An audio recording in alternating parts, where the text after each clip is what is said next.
Finally, inclusion of environmental events or conditions in domains 1 to 4 that may cause internally or externally derived imbalances or disruptions to the animals represent areas of increased risk in which particular negative effects and welfare problems may arise.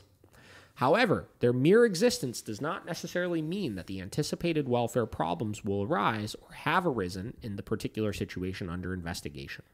For example, the presence of potentially damaging structures in an animal's environment presents a risk of tissue injury, but does not indicate that the animal is currently experiencing welfare compromise due to pain.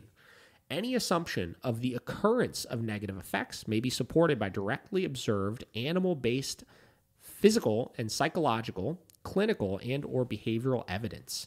This is equally the case for the presence of opportunities for animals to engage in rewarding behaviors.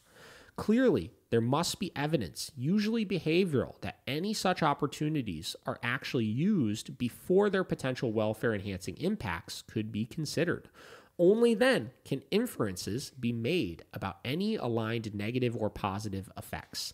This emphasis, the general point that objective animal-based evidence must form the foundations for any inferences about welfare-relevant effects. Okay, so that one is interesting because I'll give you my layman's turn on that, right?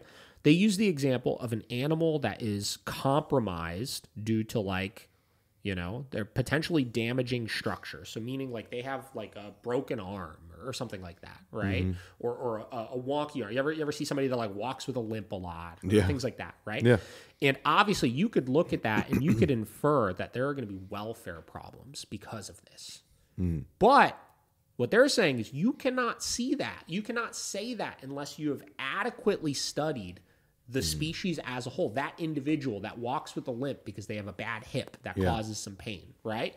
Do they still get to engage in equally positive experiences, right? That cause them to live actually a very good life that outweighs the impact of that isolated structural issue that they may have. For sure. Right? And you could equate this to, again, a dog in training, right? Mm-hmm. We use aversives to stop certain things. I've used an e-collar to correct my dogs, and it's been a negative experience, a very negative experience in the moment when I do that for blowing off a recall. But just because that individual situation happened, if you look at the big picture of now my dogs can run and play and have a great time and live a really incredible life because of it, we cannot say that that individual situation causes welfare impacts then. Yeah. Seems like the 5 domains is good for balance training.